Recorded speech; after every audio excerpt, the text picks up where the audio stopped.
issues in politics, government, policies, education, economy, social development, amongst others. We're happy to announce today that both the federal government and the organized labor have agreed on an increase on the 62,000 naira minimum wage. Join Ayodeji Ajishope and Adedamola Lafenwa on from the Dailies every weekday from 9:30 a.m. to 10:30 a.m. on Solutions 93.9 FM as they dive into the headlines with in-depth analysis and feedback from you on different stories from the national dailies. Start your day by gaining fresh perspectives, uncovering the story behind the story, and join the conversation.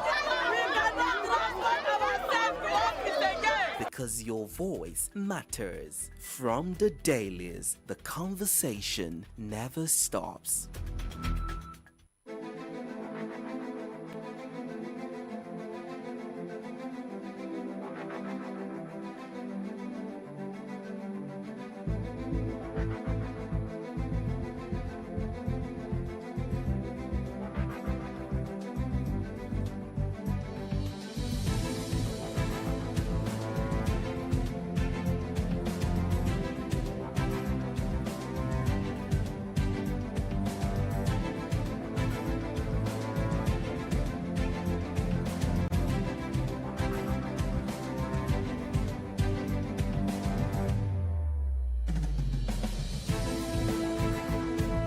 It's another beautiful Monday morning in a big and beautiful city of Ibadan. My name is Adedamola Lafenwa. The station is Solutions 939 FM, and the program is From the Dailies, where we get to take you through the front pages of the newspapers. And this being another beautiful Monday, the 7th day in the month of April 2025. Lots of stories on the front pages of newspapers. This Monday morning, I have about 5 newspapers. But before that, let me introduce my analyst on the program, Comrade Ayodeji Ajishope. A beautiful morning to you, Comrade Ayodeji Ajishope. Yeah, beautiful morning to you, my dear comrade brother, and of course to our listeners and viewers wherever they may be. It's another Monday morning in this sprawling city of Ibadan. Okay, looking at the papers now, I have this one on the front page of the Vanguard newspaper. Okay.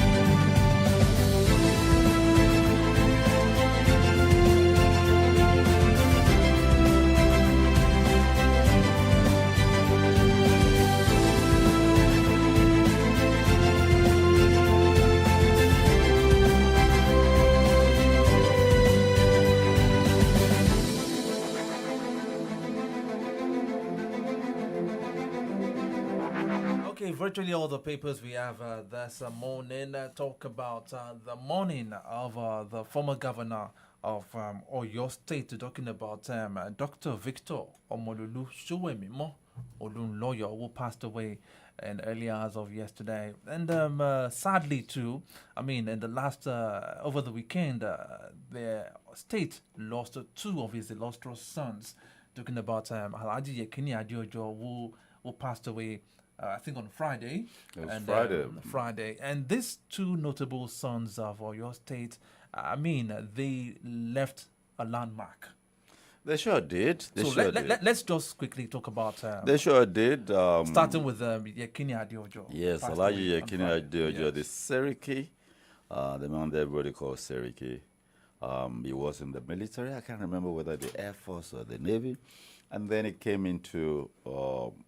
the political circle. He was the gubernatorial candidate of the NRC in 1991. He ran against the man who eventually became the governor, Chief Kolakpo Ishola. I remember quite well in 1998 when the military were exiting the governance stage. It was in his home because I was there in 1998. It was in his home in Yagunkujari that PDP, the People's Democratic Party, was given birth to in Oyo State. And when you consider the fact that political juggernauts were in PDP, and for his home to be the place of birth of that party, and he held sway for quite a while. In fact, he was the gubernatorial candidate of the PDP Yes, in 1999. At a point, yeah, I remember. In 1999 too. So, and he held sway. He held sway for quite a while until 2002 when internal party, democracy, I won't call it struggles. Then the party structure was, taken away from him. And he remained relevant. And I remember very, very, very well. You know, he's from Ido. And Ido is quite a big, one of the biggest local governments. Yes. And he held sway. And I remember in 2023, he was just emerging from some level of ill health. He came out and to lend his support, the weight of his voice and the weight of his stature to the gubernatorial re-election of Governor Sheyi Makinde. He's done his bit. He was, of course, in the business landscape too. I mean, he made his mark. Okay, now what will he be remembered for? The I legacies will be think remembered for before we move to politically, yes, he left his footprints, and he still has loyalists. He had a statewide network politically, yes, and he held sway. Respected. He was a gentleman. Okay, now let's talk about later former governor of Oyo State, Dr. Victor Omololu Olunloyo. Omololu Olunloyo, an administrator, technocrat, brilliant man. He was the first rector of the Polytechnic Ibadan, was the first rector of the Kwara State University, Kwara State Polytechnic. And, of course, a governor of old Oyo State. He was a governor.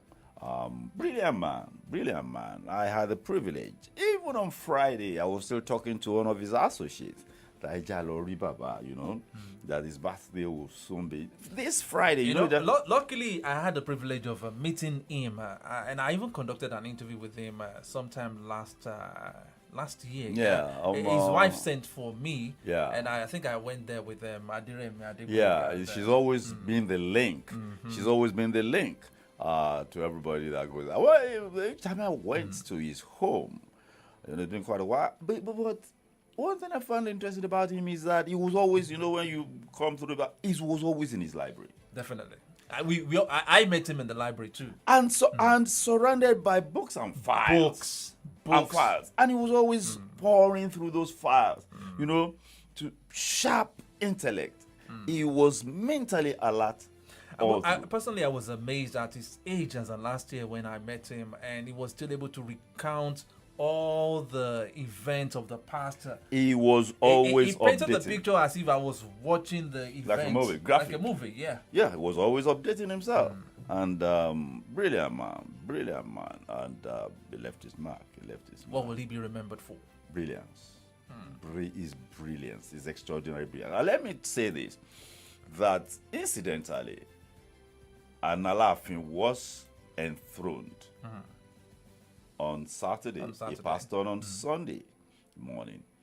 Incidentally, the Alaafin that preceded this one, Lamidi Adeyemi, the third, he was instrumental into his coming into office.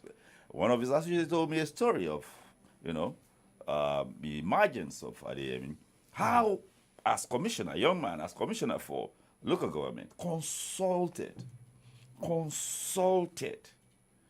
and not just consulted to the deep, and he was told that this is the way to go about it, and look at how it turned out. So, and incidentally, an Alaafin was enthroned on Saturday, and he moved on Sunday. He would have been 90 on 14th. Yeah. He did his bit, did it creditably well, no doubt. Definitely.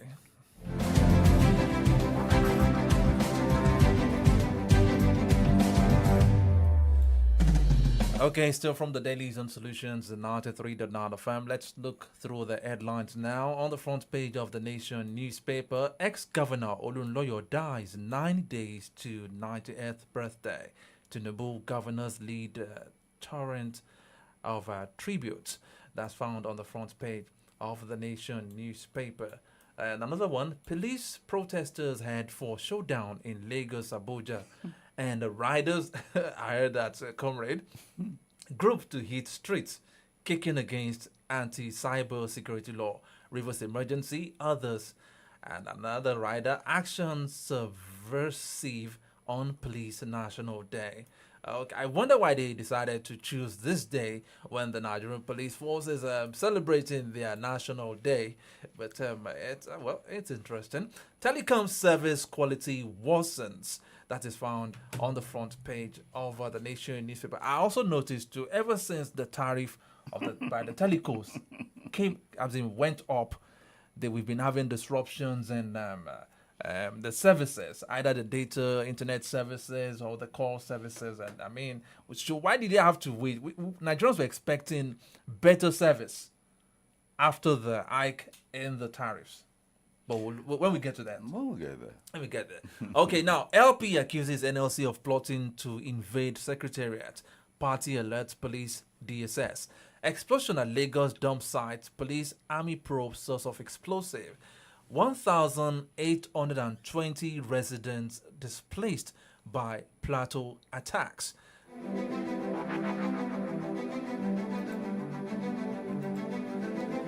Now, looking at the front page of the Punch newspaper, 20 governors under fire for delaying 70,000 naira minimum wage. LG workers, teachers in Zamfara, Cross River, Abia, others yet to get minimum wage. That is coming shocking to me. 20 out of 36. 20 out of 36 governors are under fire for delaying the payment. Under fire from where? From the workers, from the labor. Okay. We'll talk about that. Maybe the fire is not enough yet. Maybe the fire is not enough yet. I mean, after all this, What kind of fire since last year? Now, police commands a brace for fresh nationwide protests. Supreme Court judgment. Abure fears LP headquarters take over by NLC. Okay, 2027 coalition pushes for single-term candidate. Tinubu Obasanjo Makinde mourn as ex-Oyo governor. Olunloyo dies at 89. Obasanjo is closely related to Baba? Yeah. Okay.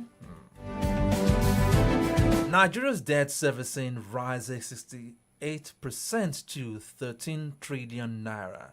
15 injured in Lagos gas explosion. Why Trump tariff is bad for Nigerian export, FG.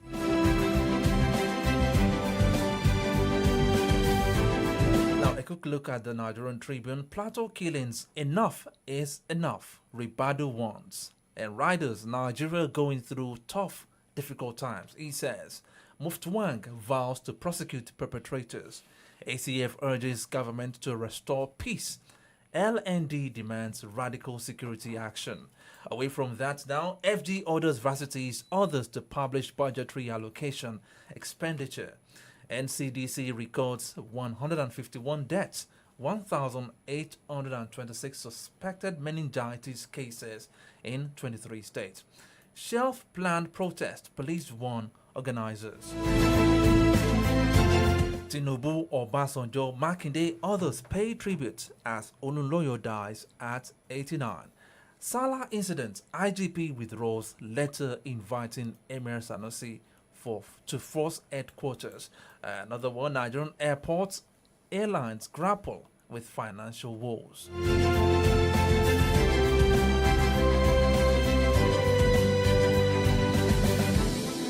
Now, looking at the front page of the Vanguard newspaper, Crime Act emergency rule protest. Anxiety as police organizers differ.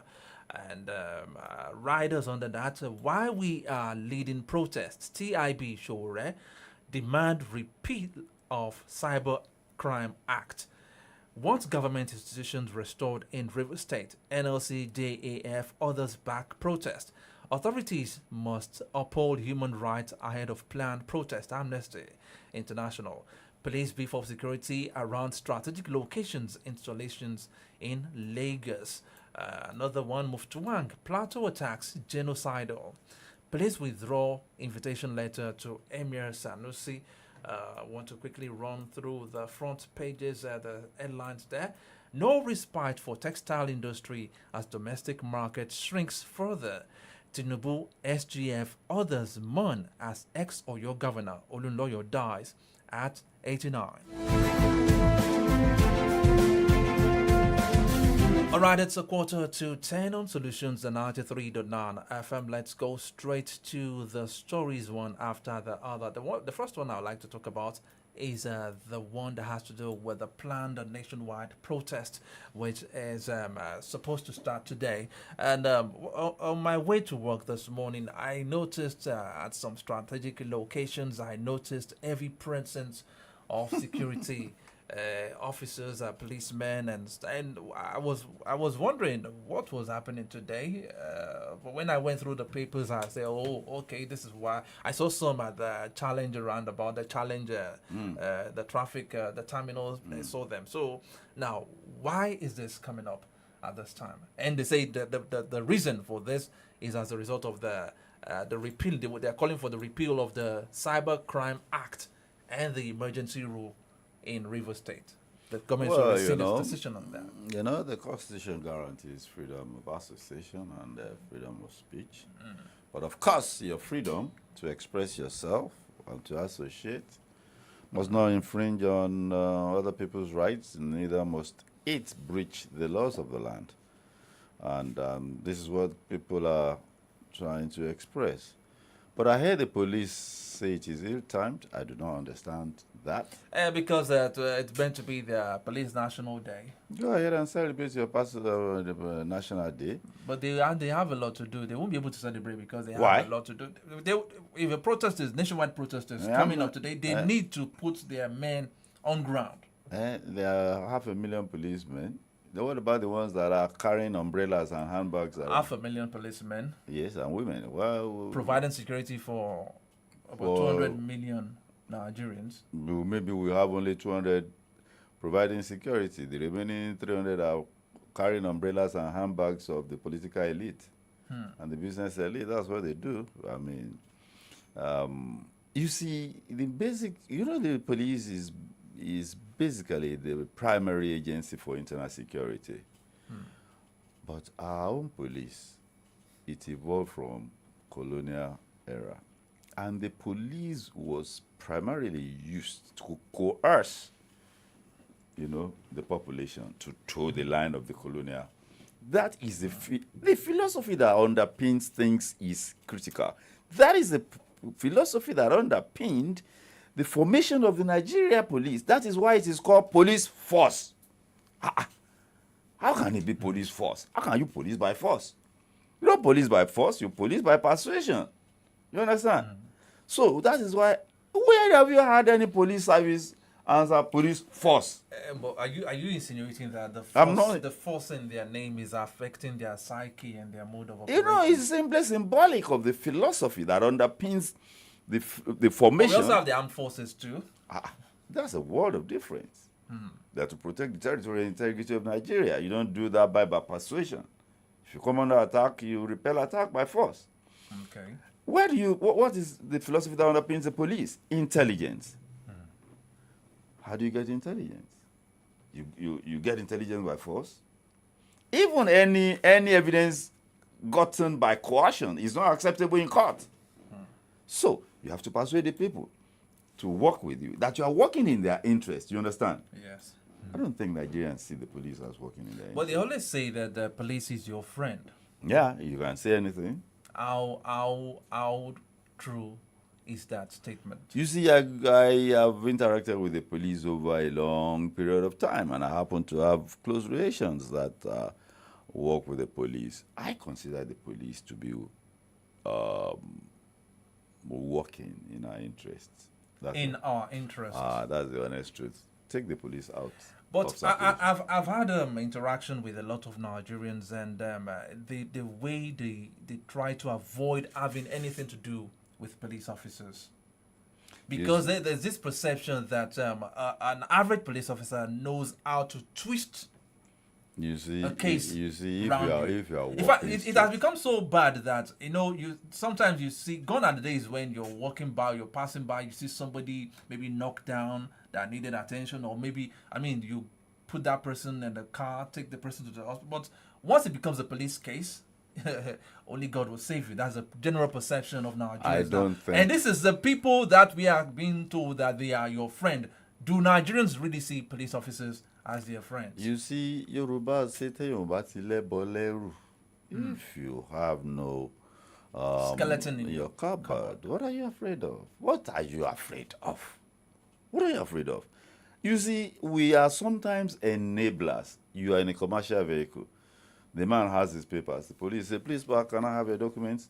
And he brings out his documents. And the passengers are saying, if you want to Now, that reminds me, what you just said, that reminds me, a friend of mine narrated an experience she had while on her way to church yesterday morning. She said she took a bike.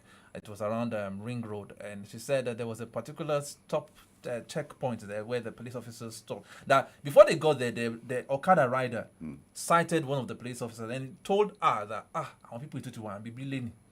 And he brought out money. Then the lady told the bike rider that, do you have all your papers? Don't worry, I will defend you. On getting there, the police officer stretched and to collect, but the Okada rider refused. So the lady now challenged the police officer that, why are you stopping this man? He has all the papers. Check all his papers. To cut the long story short, the lady told me that they were delayed for almost an hour.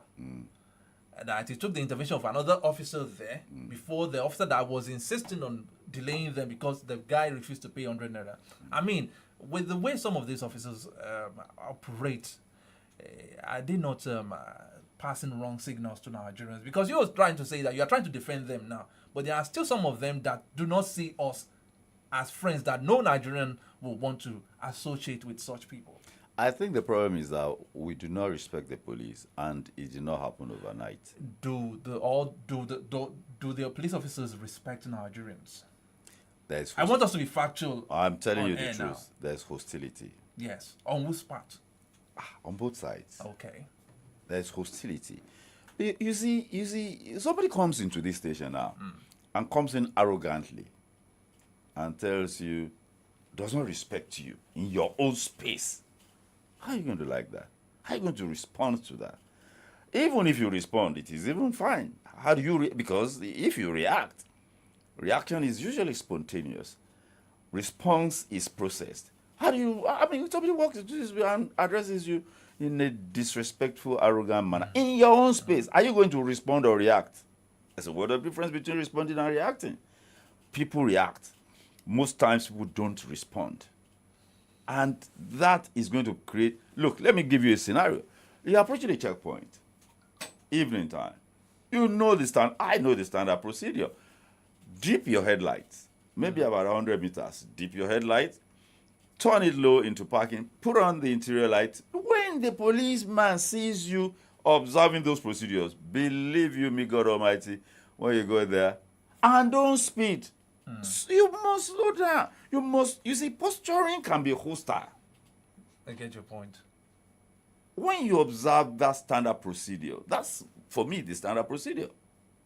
Dip your headlights. When you get very close enough, for him to see you, you have to turn the lights down into parking level, and then you show your interior lights. And of course, don't approach a police checkpoint speeding. When you observe this standard procedure, believe you me, you're not going to have any problem. But, comrade, we've had cases of people that met all that, and even as polite as ever with all the papers, and the police officers are still saying that, oh, you must drop something.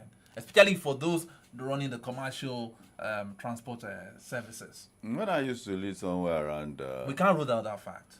There was a police checkpoint as soon as I turned on the main road from, I think, barely less than 300 meters. Of course, it's my route.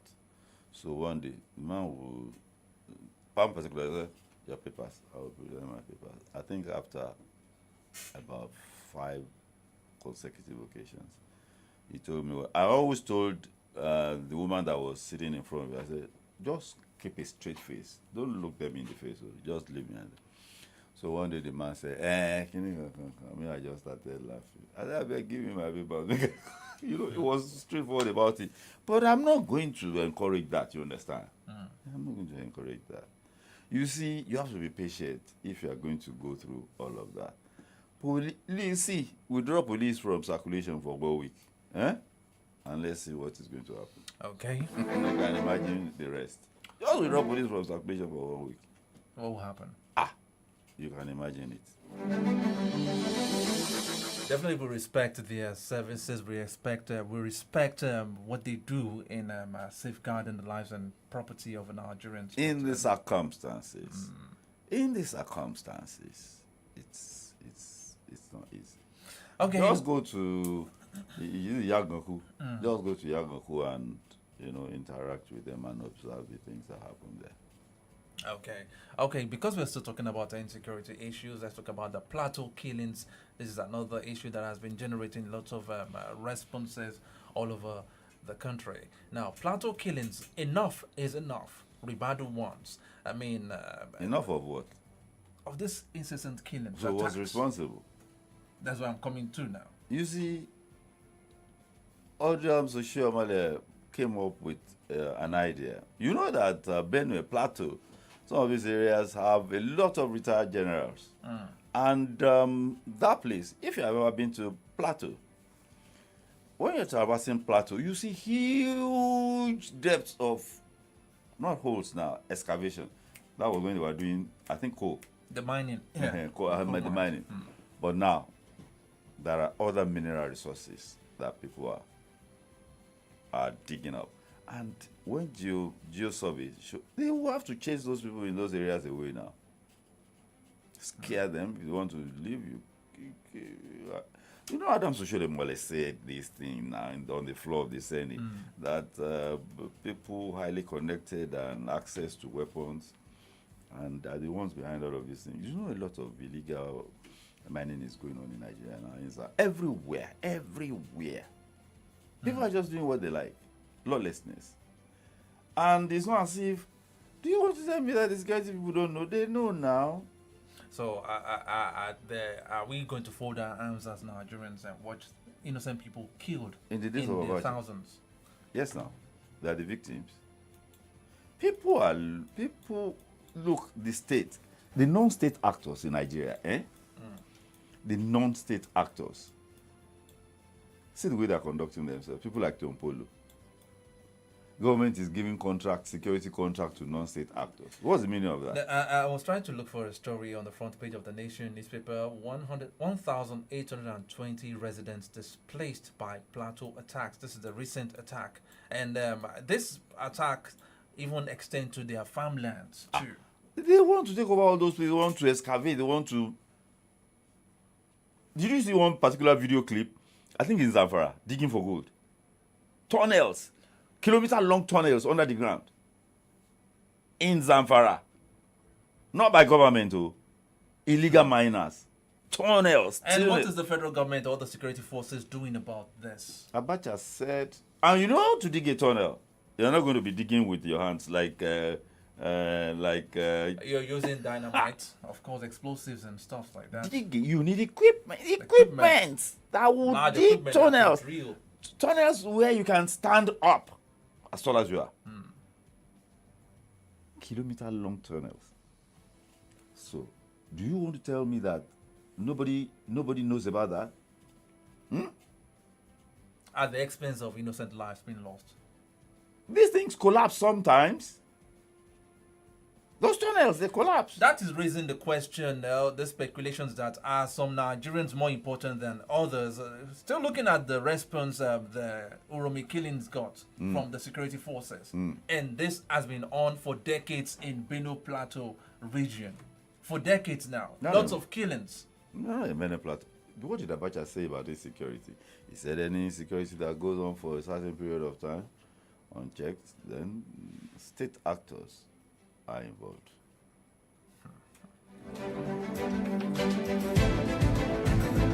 Now we can rule out the fact that state actors are involved. My question is, what are the security operatives doing about Who are the security operatives? Are they not state actors? Under whose control are they? Look, it looks like there's an elite conspiracy. So what's the fate of the people living in those regions now? The Benue Plateau people. You know, I've always told you here that... And not forgetting the contribution they do, because Benue is a food basket of the nation. with all these attacks, it's going to affect the Nigerian economy one way or the other, whether we like it or not. Yes, they say crude prices is going down now, but I tell you that is season driven. Season driven, yeah. Season driven. Sustainability is key. You know, I've always said before the elections last 2023, I kept saying that people must organize themselves. People must organize themselves because the political parties are the ones that should organize the people and enlighten them, educate them. But there are no political parties. People should organize themselves. You know, define things. Elections are around the corner again, you know. This is 2025. By the end of this 2025, things will be heating up.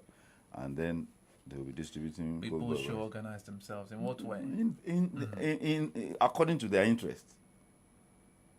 According to their interest. Individual, group interest. It's all about interest, you know.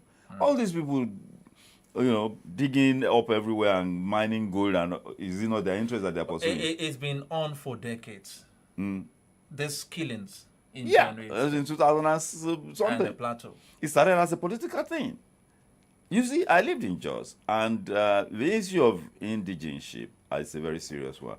It was when non-indigents wanted to chair Jos Township Council that the indigents protest. That was where the violence started. You understand? You know when you control the levers of governance, you can do anything.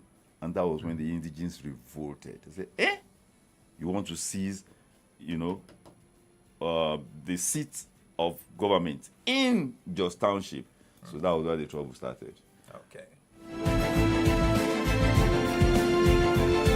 2 minutes past 10 on from the Dailies on Solutions 93.9 FM. We're looking at different trending stories on the front pages of newspapers this Monday morning. Another story that caught my attention, comrade, I wanted to listen to this.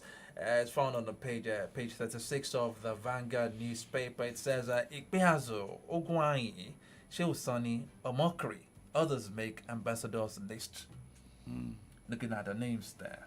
Let's talk about some of the names that made the ambassadorial list. But what really caught my attention was Shehu Sani.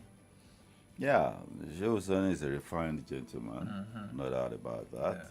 Omokri, refined. Renault.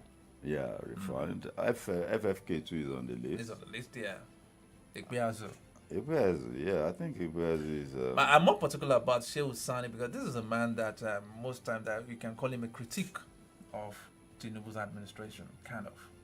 I think he has been a little balanced. He's not overtly against the administration, but he says some things. You know, he's very diplomatic with his language, but he knocks it on the head. That's retirement position from active politics. In fact, it is called political exile if you're given a diplomatic posting. Non-career office people, that's a political exile. But now the list is coming out. I think it's a good one because we've been without the ambassadors for a long time now. It's too bad. Ambassadors are the only ones that can transact at a certain level. Because I was going to ask you, what are the roles of these ambassadors? They are the representatives. They are to interface with the host country and charge their affairs, or head of chancery or whatever cannot do that, you know. And I don't know why. You know what baffles me is that the chief of the SCOP, the one they will call SCOP, the state chief of protocol in the presidency, is a retired diplomat, and he should be able to whisper some. And you know, he's always with the president. He's in charge of protocol, and he should be able to whisper some of these things in confidence to the president. I do not know. Tuga, the foreign affairs minister, had once himself been a non-career ambassador, though they keep calling them ambassador. But you know, federal government has come out to say that it's been due to the paucity of funds. Nigeria, we did so many things many years back without projecting. In the days of Obasanjo, we opened, in the days of Gawan and Obasanjo, they opened up so many missions. You understand?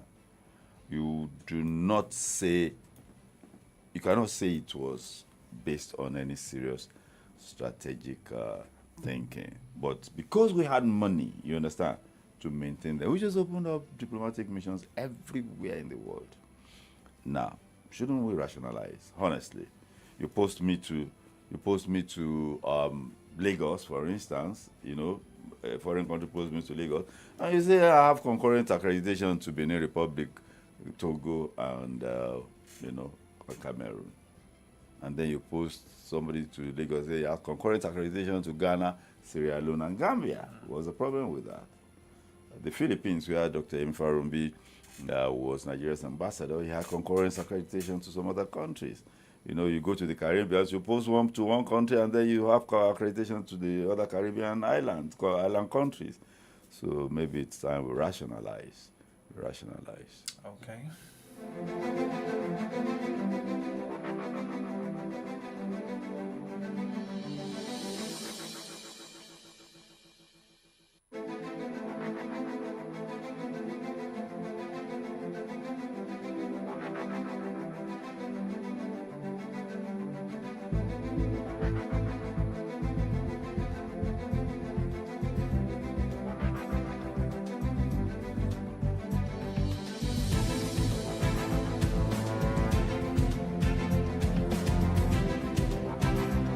Let's go into politics a bit now, and this is a story that has to do with the Labour Party. I know some few days ago, the Supreme Court came up with a judgment setting aside ruling of the appeal court, putting an end to the tenure of Julius Abure as the chairman of the Labour Party. But Abure doesn't seem to be, is not acting like somebody that is ready to vacate that seat. Why is it not going to vacate? Because now, looking at this, LP accuses NLC of plotting to invade Secretariat. And that's the account of the Nation newspaper. I'm trying to look for another. Okay, now Supreme Court judgment. Abure fears LP headquarters takeover by NLC. Why is Abure afraid? Why is he afraid? What's he afraid of? He's no longer the chairman of the party. That is the concern. That's why I said that it doesn't seem. And I think the man is a lawyer, I guess. Julius Abure. I think so. You see, when his tenure expired, I think it was granted. Yes, I remember now. It was granted an 6 months of 6 months. I do not know whether a second extension was granted, but suddenly he arranged. What did they call this thing? Was it a congress or something? Congress, like that? He arranged a congress. So, and they arranged the congress in such a way. You know when you are in control of things, you just stage manage it, and the man just stage managed the thing, excluding critical stakeholders. And that degenerated into so many people leaving the party. And then he added the proviso. He said, "Well, what do you Obi remain?" I remember he said he said Obi will be their presidential candidate in 2007. To put a bait in the Obi's, and then sustain himself with the support of Obi, the obedience and all whatnot. He thought that was critical in his sustenance in office. But it was clear that the man did not. Even the extension he was granted was illegal. It was illegal in the eyes of the law. So they said the man's tenure. Who were those that granted him the extension? The party, including Obi and some other people. Obi was at that Congress. Obi was there. So why do you call it illegal when the board of trustees of the party does the constitution unanimously? Does the constitution provide for it? Okay. If the constitution does not provide for it, it is illegal. Whatever you can do, whatever you do. You remember what APC did? They when Oshomole was removed, they set up one committee that was headed by Mimalabuni. They almost lost Ondo State. Not through re-election. They almost lost Ondo State in the Supreme Court, except for the fact that was not joined. The late Akeredolu was not joined in that suit. If he had been joined, he would have lost. In fact, Akeredolu won the case in the Supreme Court 3-2. So it was that bad. But looking at this party crisis, what is so special about the chairmanship position of such those political parties that it's always difficult for them to want to vacate the office at the expiration of their tenure. We've had this playing out in other parties like PDP, APC, and some other parties in the past. You have not seen any party that looks national or has some presence. You will have, people will be funding it. Those who are. But LP hasn't really held any big position. But We can talk about the PDP, we can talk about APC. LP made impact. LP generated a lot of momentum in 2023. You know that. Everybody knows that. That LP, I never had such an organization, in spite of the fact that it was not the party itself that was generating the momentum. It was the people that just wanted to use the party symbolically. You're not going to, it is not about Aburi, but you will be a collateral beneficiary, you understand? You will be a collateral beneficiary. So, major party. LP suddenly became a major party, you understand? And that's how they carry themselves, And he's a beneficiary. Chairman Labour, and that's the chairman of Labour. People who do not understand the configuration will believe that he's actually the head. And it will be some pecuniary gains will accrue to that office. Gains like? Pecuniary. We've had financial growth, financial misappropriation under Abure too. He's been accused of mismanaging funds running into billions of naira.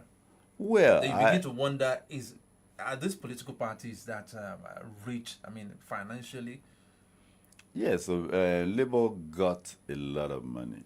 Aisha Yusuf and Itoi Godalo were signatories. Were they members of those parties, that particular party?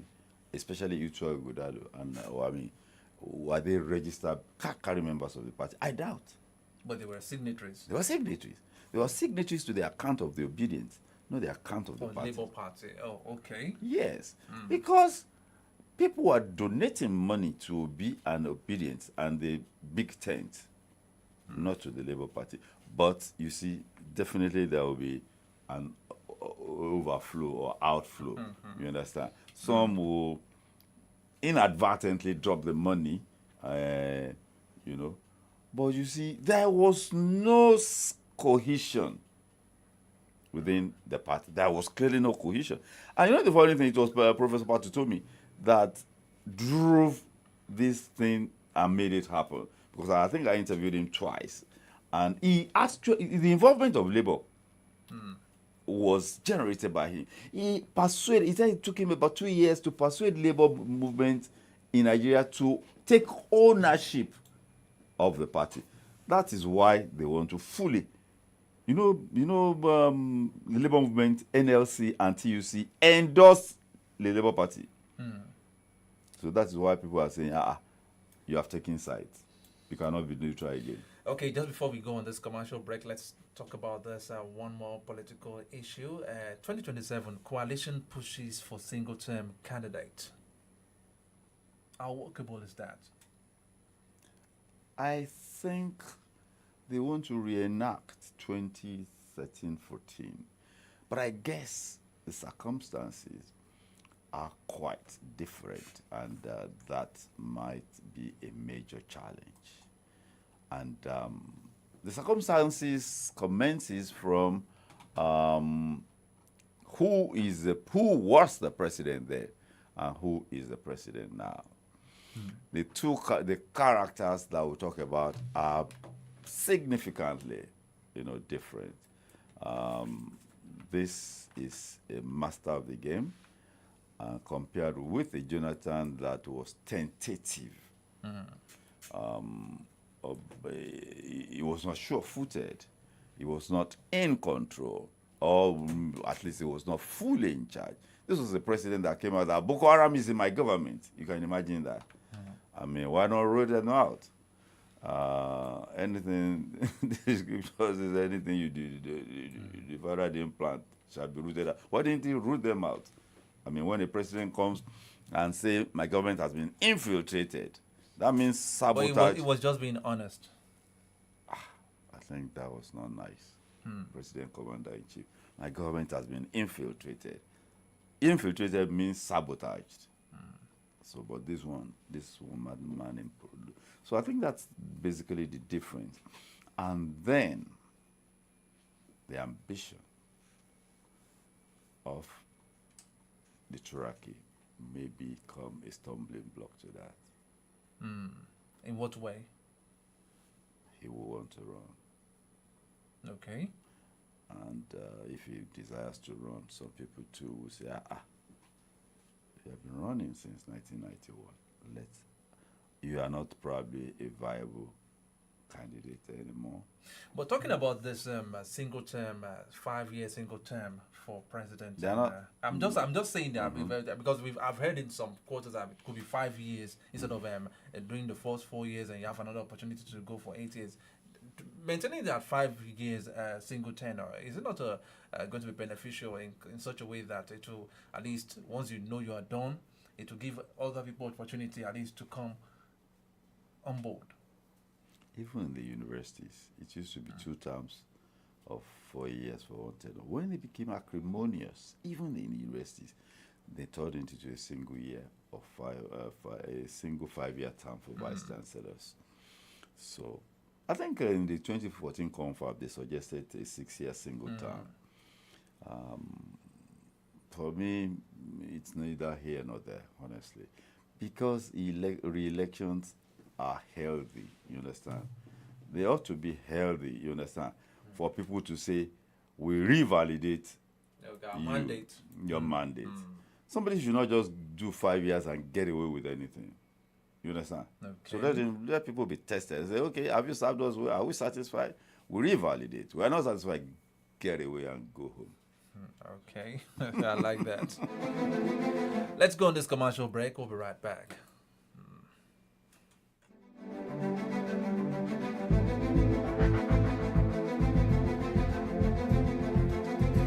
True strength. What defines it?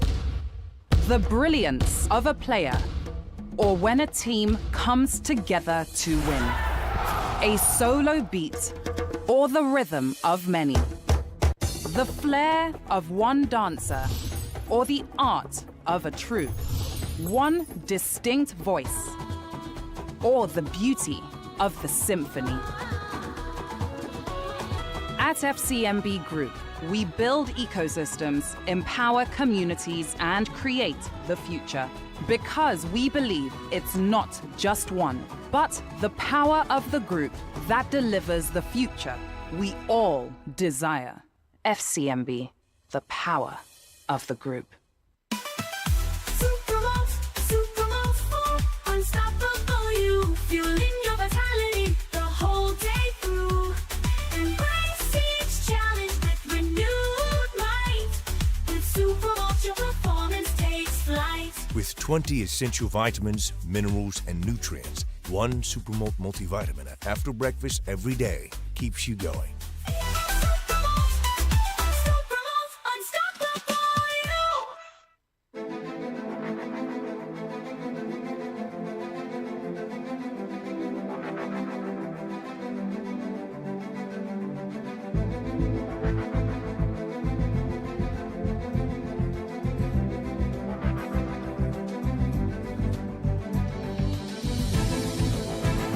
You're welcome back from the commercial break. Still from the Dailies on Solutions 93.9 FM. Let's try to take 2 more stories, two more stories before we wrap it up on today's edition of the program. 20 governors under fire for delaying 70,000 naira minimum wage. Now, who would have believed that there are still some governors that are yet to comply with the 70,000 naira minimum wage? And they said it here, LG workers, teachers in Zamfara, Cross River, Abia, others yet to get minimum wage. When will they smile in those days? I like the way you put it. Who will have believed that, minimum wage of 70,000 is not even being paid?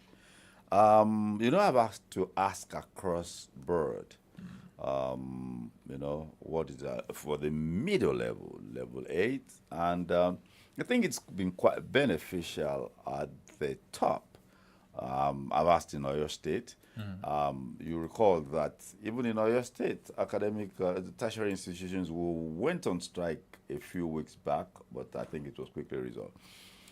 You will recall that I think it's Zamfara State, that it was only Salah last year that they started paying 30,000 minimum wage. Yes. Ilya, So last year. if Since the state, years that since 30,000 2019, naira Abi. was. So if a state started paying 30,000 minimum wage in 2023, something that had been in existence for how many years, so what do you think is going to happen to 70,000? But the question is, what are the unions, the labor unions in those states doing? What are the workers doing? I mean, there's a compromise or a threat, you understand, to fire people. I said, okay, this is what the wage bill is going to look like. I will disengage. I cannot afford to. I will disengage. And then they say, okay, you are between the devil and the deep blue sea. But with the current economic situation of the country, should the governor come out and say that he can't afford to pay 70,000 minimum wage?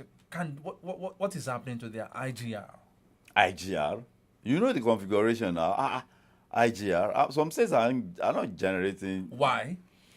Because we are operating a feeding, but people call Is that feeding, but is that not laziness on the part of the state indolence. You see, we've been at this thing for a very long time, and let me tell you, it has affected our union.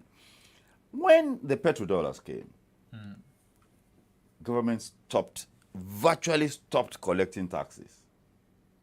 I grew up to see people pay tax in Ibadan. I grew up to see people pay tax outside of Ibadan. Even in the north, people were paying what they call jangali tax. You pay tax on every cow you owned. Yeah.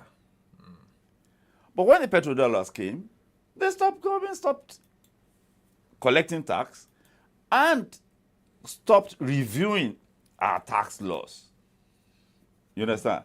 So we're not, that's why the tax net, who does it cover? I mean, people are not paying. People have, you'll be surprised.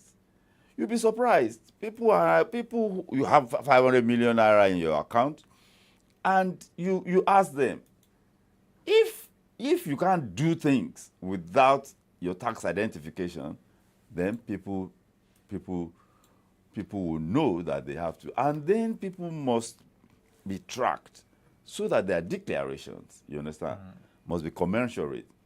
I think I've said it on this show. I worked in the company, and maybe late 80s. And the company secretary, well, every year when we want to do tax returns, properties owned by the company. And then the property company did their valuation. But our own lawyer internally, you know, was reviewing the valuation downwards to reduce the tax we're going to pay. So I said, this thing you are doing is illegal and criminal. This is tax evasion. And he said, no, it is not tax evasion. It is tax avoidance. But he was using the cover note, you understand, of the company that did the valuation. He only changed the page where they did the exact calculation for the valuation. If that is found out, that is evasion, you understand, in the real terms and the real sense of it. So people don't pay tax. They don't want to pay. And you know what I believe will happen? I think I've expressed that too on this platform. When people pay tax, you understand? Yes. They will start demanding accountability from government. When people pay tax, they start demanding accountability. If you are not contributing, how can you say how are they doing it? Now, when we have 20 states that are yet to implement the 70,000 minimum wage, I have a list. We should ask. I have a list of some states that have started the implementation of. Oyo is number one. Minimum wage. Lagos. Lagos is there. I can say Bayelsa. Rivers, and okay, I see Jigawa, Ondo, Anambra, Abia, Akwa Ibom, Enugu, Niger. Those are the ones that are not paying. Okay, I'm trying to see some of them. Okay, I'm trying to see. Is Quara paying? You said what? Quara. I doubt if Quara is paying. No. I don't Is think Ogo Quara- paying? Quara isn't- I don't think that one's on the list. Well, I know Zamfara, Cross River, Abia. Others are yet to. Zamfara is number one on that Zamfara is list. one on that list, yeah, it is yet When to- will Zamfara pay? Zamfara that paid 30,000 just last Salah. year. Eh? That started implementation of the 30,000 naira last 29, year I think 30,000 have been in place since 2019. or thereabout. So will they pay? Now, comrade, as we wrap up, because of our time is fast spent, telecom service quality worsens. It baffles me. But apparently, the long period over which there was no increment in tariff, and then the devaluation of the naira by about 400%. Nigerians are feeling they are being swindled by some of these telecoms because, What do you're they mean? paying more for poor services. What parts of this? What parts of this? Internet service, call service, and stuff like that. They've not been the same as it were before the hike. But you will have noticed that even before the hike, there had been. The first thing that happened, I remember, was. We even have a particular network that has gone off. Pata pata. I don't want to mention names, but I'm sure you know that it has gone off. I ported from the network to another. I noticed you still use the network. Well, They are back now. they are not. They go off for days. It baffles me. They've been off for months now. For months Maybe now. just in this town. They can't be doing that everywhere. Oh, okay. Maybe I'll find out. So, infrastructure. Infrastructure in the telecoms industry is dollar denominated. And when devaluation is 400, 500%, so you do a 50% increment in tariff. I mean, it's not going to amount to much. I saw one of the annual reports of one of the majors, and they declared a loss in hundreds of billions. Okay, I get it now. So even the increments that we feel we are paying, It doesn't add up now. It doesn't add up now. 50% to 400%. So apparently they are still struggling. Struggling. 50% increase to 400% devaluation. I get the point now. All right, comrade. Time is far spent. Thank you very much for being a part of the program today. My pleasure always. We will be back again tomorrow morning for a fresh edition from the Dailies on Solutions and 93.9 FM. My name is Ade Damola Lafenwa. Let's go out there and make it a money-making Monday. Good morning once again.